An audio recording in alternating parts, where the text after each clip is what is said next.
आमच्या घरावर किती पाणी ओतलं तर तो घरा भरत नाही. हो ना, किती नळाचा बाहेर पाडलास हे ऐकणार नाही. मग मी जोपर्यंत ऐकतोय तोपर्यंत छत्रीच्या वक्र तुझ्यातून घरी देणार नाही. भाऊ भाऊ न मारता काय करणार आहेस तो? या क्षणी तुझा मरणाची होणार आहे. तुझा प्राण हा तुझा डाव मी ओळखला नाही आणि हा तुझा डाव हळून पडल्याशिवाय हा तुझा बाबू इंद्रनाथ तर राहणार. कुठला हा डाव तुझा कळला, कुठला हा डाव तुझा कळला, कुठला हा डाव तुझा कळला. तर पाची मज बांधायला याचा विचार करतो नंतर लक्षात तर पाची मज कुठला हा डाव तुझा कळला, कुठला हा डाव तुझा कळला.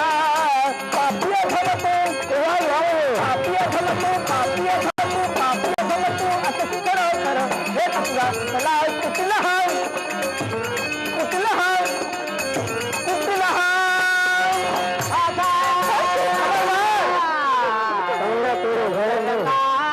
माणसाची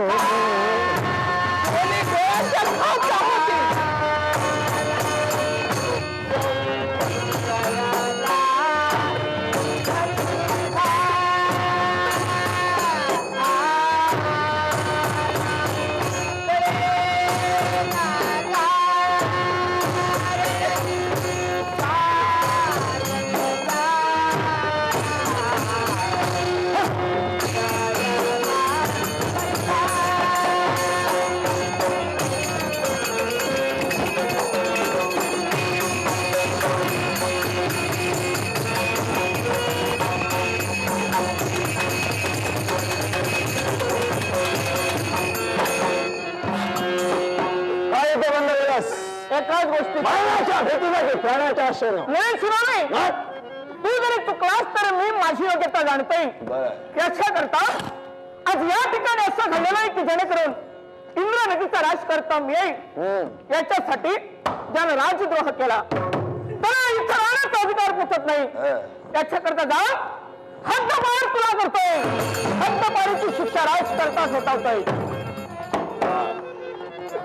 न्यायाची वेळ होलीस आणि मार्ग माझा बदललास. दादा या क्षणी भावाला नाही तर या इंद्र नगरीच्या न्याय देवतेला मान मिळण्यासाठी तुझं म्हणणं मान्य करून चंद्र येऊ दिसे. अपराध केला असतो तू केलेला आहेस. तुझा अंगा खांदा असताना राजचंद्रात वस्त्रालंकार याने अपराध केलेला नाही. उतरून ठेवती शाबास. ही परिधान करण्याचा तुला का तरी अधिकार. देहावर वस्त्रालंकार चढवतात फक्त देहाची शोभा वाढवण्यासाठी. माणसाचे कर्तव्य माणसाच्या वृत्तीत असतो. तो जर हिंमतवान नसेल अनेक वस्त्रालंकार धारण करू शकतो. राजचिन्ह हवले आहेत का तुला?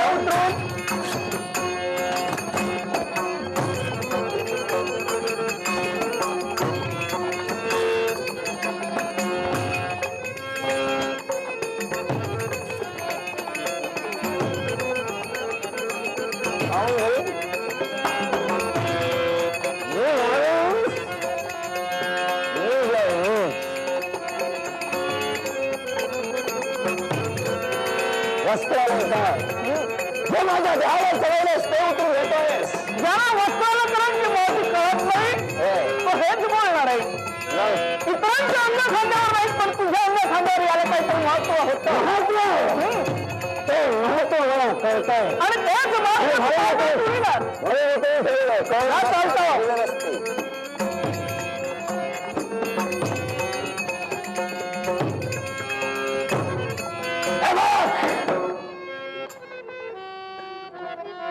अग्नी पेटल्यानंतर त्याची राख होते. राखेत एक निखारा कुठंतरी दडून बसतो. वारा आला की त्यावरची राख उडते आणि तोच निखारा पेटला घेतो. ऐक तुझ्या लहान भावाच्या मुखातील शब्द. या क्षणी तुझी आज्ञा मान्य करून हद्दपार होतोय. पण या इंद्र नगरीच्या वारुळात हा मेघनाद रूपी काळ सर्प डबा धरून बसणार आहे. आणि जेव्हा वेळ तेव्हा दंश करणार आहे. आकाशात मेघांचा गडगडाट, विजेचा लखलखाट होऊन धरणी मातेला पाण्याचा लोण्याशी झाला नाही तर काय उपयोग आहे त्यांचा?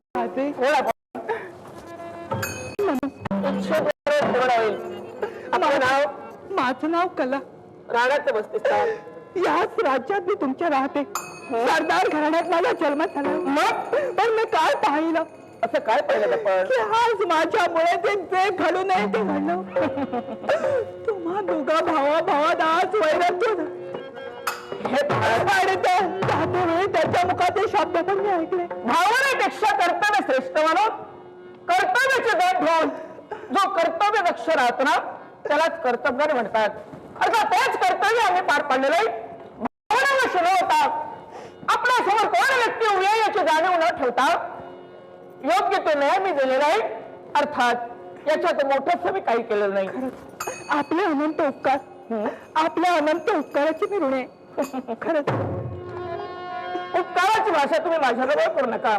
माझं कर्तव्य एवढं नाही की जेणेकरून ज्यांची मी मुक्तता केलेली आहे, ज्यांना संकटाची मुक्तता केली त्यांना त्यांच्या गृही पाठविणं हे माझं कर्तव्य आहे. माझं काम आहे.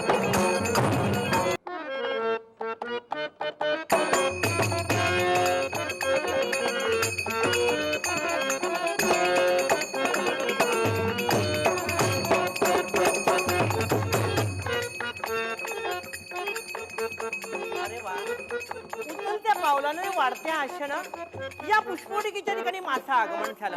पण खरं म्हणजे सांगायचं तर या पुष्पवृष्टीच्या ठिकाणी मी का आले तर आज चंदनला सेनापतीचा अधिकार मिळालाय आणि ही आनंदाची वार्ता आज मला सुद्धा चंदन कडून ऐकायचे आणि म्हणून माझ्या मनातील हितगुज मी चंदनला केव्हा सांगेन याच्याजवळ माझं लक्ष वेधलंय. पण खरं पाहिलं असेल तर चंदन सेनापती झाला पण अजूनपर्यंत मला मात्र भेटलेलं नाही. पण नित्यशा चंदनाने मी या पुष्पवृष्टीच्या ठिकाणी भेटतो, एकमेकाच्या मनातील हितगुजाच्या गोष्टी सांगण्याचं कर्तव्य करतो. पण अद्यापही चंदन आला नाही. पण काही क्षण चंदनची वाट पाहावी आणि आला जर नसेल तर पुनश्च आपण दरबारी जावं आणि चंदनची भेट घ्यावी. पण चंदनवर माझं प्रेम आहे हे मात्र कुणालाही माहित नाही. माझ्या जन्मदात्या पित्याला पण माहित आहे. पण आज मी चंदनला विचारणार आहे आणि ते विचाराला सहमती माझा चंदन निश्चितच देईल, आत्मविश्वास आहे. पण पाहिलं असेल तर खरोखरच या पुष्पवृष्टीच्या ठिकाणी मी आले. या पुष्पांचा सुगंध एवढा दरवळतोय की खरंच मनाचं समाधान झालं. या वृक्षावर असणारी ही मंजूर स्वरानं गाणारी कोकिळा खरोखर आपल्या मुखाटे निघणारे सुसाव्य स्वरानं गायन करते. पण समाधान झालं. तिच्या मुखाटे निघणारे स्वर पाहिले असतील तर खरोखरच समाधान वाटतं. याला कारण परमेश्वराने तिला कंठ चांगला दिलाय आणि खरोखरच तिच्याप्रमाणे आपण सुद्धा गाण्याचा काही क्षण प्रयत्न करावा. शुभमंगल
ठिकाणी पाहिला तर अशाच हा अगडबंब देहा कुणी कधी मी याला पाहिलं नव्हतं. स्वंत पाहिलं नाही ते तुझ्या पाहण्यात आलेला आहे. या दराडेखोर जम्बो दराडेखोर म्हणतात मला. हा जम्बो दराडेखोर? अरे पण तू माझ्या हात नेमका मागोमाग येण्याचं कर्तव्य केलंय मी तुला कधीही पाहिलं नाही, पण मला सांग माझा मार्ग का रोखतोय? एकच कारण, या अरण्यात माझे आज्ञा घेतल्याशिवाय कुणी प्रवेश केला नाही, पण तू केलास. अरे अर्थात तुझा मार्ग मी अडविला आहे. या बागेच्या ठिकाणी मी नित्यशा येते, कुणाची आज्ञा घेऊन येत नाही. आहे. आणि मला मात्र आज्ञा घेण्याची गरज नाही, कारण मी येताना कुणाला विचारलं नाही, अर्थात जाताना सुद्धा विचारण्याची गरज मला नाहीये. अरण्यात फिरून फिरून मला शिकार साध्य झाले नाही, म्हणूनच या पानवटवर या बागेत माझा आगमन चाल, माझ्या समावेश चाल. कशासाठी? तुझ्याशी मला लग्न अरे करायचंय. वा, तयारी केली. लग्नासाठी नवरा नटून थटून आले, मग शोधून सापडला नाही. जाऊन हालशात पाहा त्याचं काय झालंय ते. काय झालं? अरे तुझी माझी तुलना करू नको. हा. लग्न एकाच्या मतानं होत नाही, दोघांची सहमती हवी आहे. आणि तू लग्नाच्या तयारीने आला असतील हा. तर हे तुझं मात्र दुपारचं स्वप्न आहे, पहाटेचं नव्हे. कुणाचं? अगं मी दुपारचं झोपतच नाही. अरे झोपत नसतील, हा. पण मी सांगते तुझं स्वप्न कधी साकार करते. सत्याच करणार आहे. आणि एक नशीब जबरदस्ती तुझ्यावर. काय तुझी हिम्मत? हिम्मत. माझ्या अंगाला हात लावून तरी पहा. हिम्मत आहे की नाही, हे आत्ताच तुला समोर माझ्या दाखविणार आहे.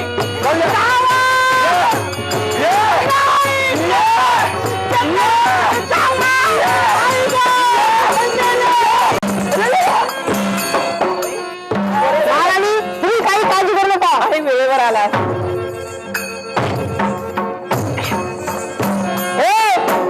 उठून चालता हो. कोण? मी सेनापती. सेनापती, मला हिच्याशी लग्न लावायचंय. मी हे लग्न होऊन देणार नाही. लग्न करणारच मी. आणि मध्येच तू देशील तुझा परमेश्वर. अरे तुझ्या मर्जीचा भेद घेईन. कुणाच्या? तुझ्या. एवढी हिंमत तुझ्या अंगी आहे. अरे उद्या कुशल तर नाही नकोस. एवढं सामर्थ्य, हो एवढं हुशार, हो एवढं हुशार. हो. मग कोणत्या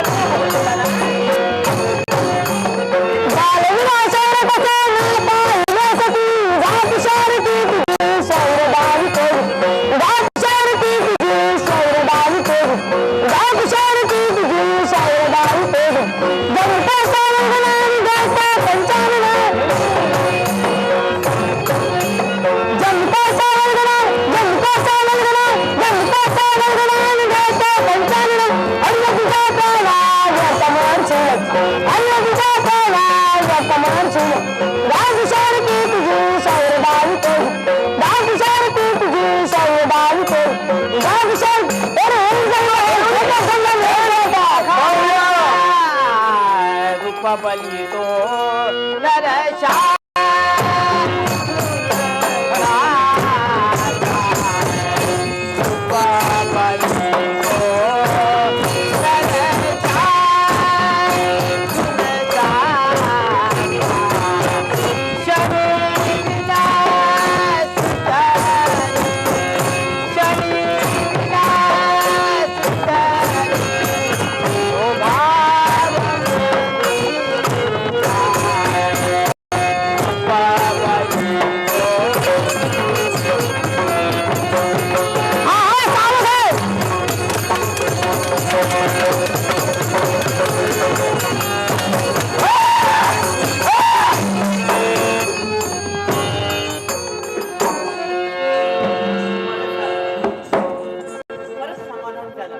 वेळेवर आलास तू.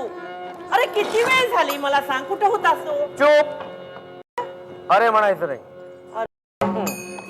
अरे पण आतापर्यंत रेस म्हटलं ना. याच्या पूर्वी कदाचित म्हटलं होतं असेल, याच्या पुढे मला अरे म्हणायचं नाही. का रे? माझ्याकडे पाहिलं, बघितलं नेहमी सारखा फक्त. अगदी माझ्या पायाच्या नखाग्रापासून मस्तकीच्या पहा. अरे चंदन, हे सर सेनापतीचे अधिकार माझ्या बाबाने दिले. पण कमाल, काही उपकार केले नाहीत माझ्यावर. म्हणजे एवढी कर्तबगारी केली मी. हो हो हो. अगदी सैन्यात भरती झाल्यापासून हात मी तिथोबार लहान मोठे पराक्रम करत आलोय. आणि म्हणून हा? सर सेनापतीचा अधिकार चंदनला बाळगलाय. यासाठी तुला एकच सांगतोय, काय याच्या पुढे जर का माझ्याशी बोलायचं असेल तर मला अरे कधी म्हणायचं नाही. म्हणायचं तरी काय? एकच. काय म्हणू? का हो? अहो हा. सर सेनापती चंदन महाराज. अरे म्हणायचं नाही, लक्षात ठेव. एवढंच ना? हा. मग तसं म्हणूया. आता तू सेनापती झाल्यावर तुला आहो जावं म्हटलं पाहिजे. मग काय हो जाओ म्हणू नका. अरे तू नाही म्हणालास माझ्याबरोबर लग्न करणार आहे आणि तू मी मात्र तुझ्यावर प्रेम करतोय अशा तरी शब्द जर तुझ्या मुखाने बाहेर पडले असतील तर मी अशीच बाबांजवळ नाही आणि बाबांना सांगेन की हा सेनापती झालाय तो माझ्याजवळ पाहतोय वाईट दृष्टीनं कमाल. प्रेमाचे जाळे करतोय. थांब कमाल. काय? हे मात्र नानाजींना जाऊन नको सांगू. नको? अगं काय वाटेल त्यांना. नको सांगू नको सांगू. पाय धर माझे. कुणाचे? पाय धर माझे. चुकलं म्हणून सांग. अगं सेनापती आहे अरे मी. असेल सेनापती असतील ना आहे तुम्हाला. हे केलंय माझ्या बाबांनी सेनापती तुला मग सेनापतीला सुद्धा कळायला हवंय बायकांचे पाय कसे असतात ते. कमाल. धर पाय धर पाय धरले. अगं होय ग. सांगू बाबा ना ओढू जोरा ना कुणी पाहिलं तर काय अरे म्हणाल. धर पाय धर पाय धर चुकलं माझं. अरे चल. पण तुझं जर माझ्यावर प्रेम नसेल ना तर मी नाही करू शकत तुझ्यावर प्रेम. अरे पण हे राणाजीना मात्र सांगू नको. अरे तुझ्या मनाचा अंत मला पाहायचा होता म्हणजे खरोखर आता तू सेनापती झालायस माझ्यावर प्रेम करशील ना करशील याच्या बाबतीत संशय होता खरोखरच तुझ्यावर माझं प्रेम आहे. चुप. लाज नाही वाटत तुला. अरे अगं राजघराण्यात तुझा जन्म झालाय आणि सरदार घराण्यात माझा जन्म झालाय. राजघराण्यात जन्माला येणाऱ्या युवतीनं एका सरदारावर प्रेम करावं असा आज निघालाय. कुठं? राणाजीना राजप्रासाद अरे, जाऊन सांगणार हे आहे बाबांना माहिती ही तुमची बोल बाह्य चालली. सरदारावर प्रेम करते. नको, सोड मला. नको, बाबांना सोड. सांगू नको. अरे हात जोडते तुला सांगू नको. नको सांगू सांगू नको. अरे नको रे. पाय धर. अरे देवा हा प्रसंग परत पाय धर म्हणतोय हे नकोय. हो हो धरते धरते म्हण, चुकलंय मी. चुकले मी अरे चुकले मी परत नाही मिली तरी प्रेम करणार तुझ्याबरोबर. अगं एकमेकाची थट्टा केली आणि त्याच्यातूनच खऱ्या प्रेमाला सुरुवात झाली असं म्हणायला हरकत नाही. म्हणजे खरोखर पण कमाल. काय झालं तरी पण बोला फुलाला गाठ पडते असं म्हणायला हरकत नाही.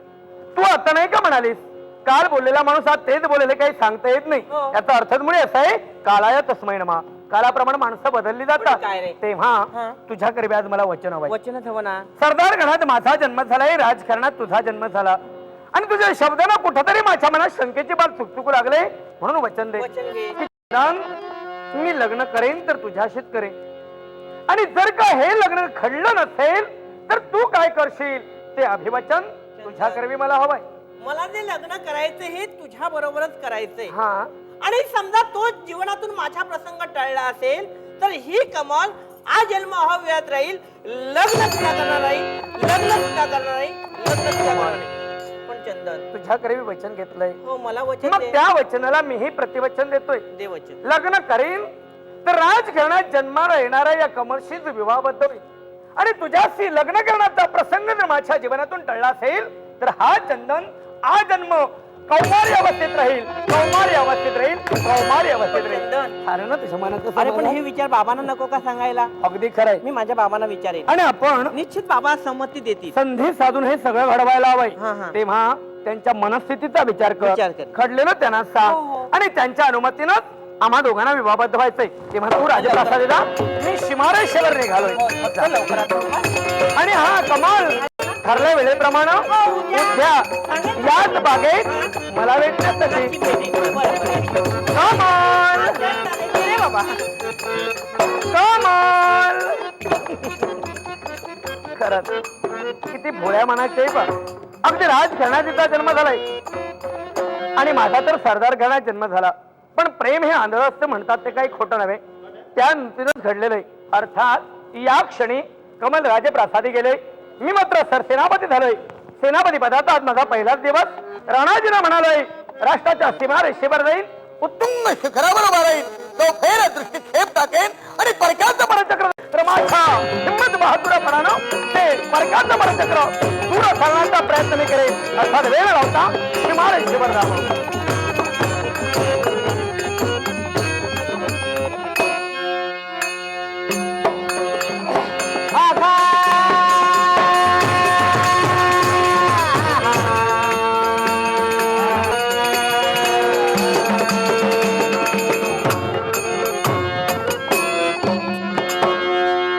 शांतीपूरचं वैभव कसं ओसंडून वाहत नाही.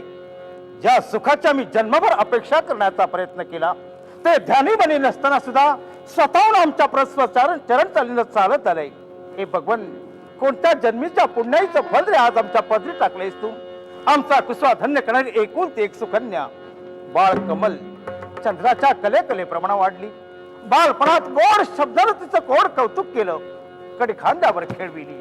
पण उभय कुलाचा उत्कर्ष साधून देण्यासारखं एकमेव कन्यारत्न परमेश्वरानं आमच्या उदरी जन्माला घातले. या आनंदातच या वयापर्यंत आम्ही दिवस समाधानाने अनुभवले. पण आज असा योगायोग आलाय की आमच्या घराण्याची बरोबरी करणारा, आमच्या श्रीमंतीच्या जोडीस जोड देणारा, समजल्या समुद्राला शोभून घेणारा असा युवक तो जन्म झालेला अभिजात झाला. हसतमुखाने त्याला आमच्याजवळ मागणी घातली. खरंच याला समजणार एखाद्याचं नशीब हो. आज नशीब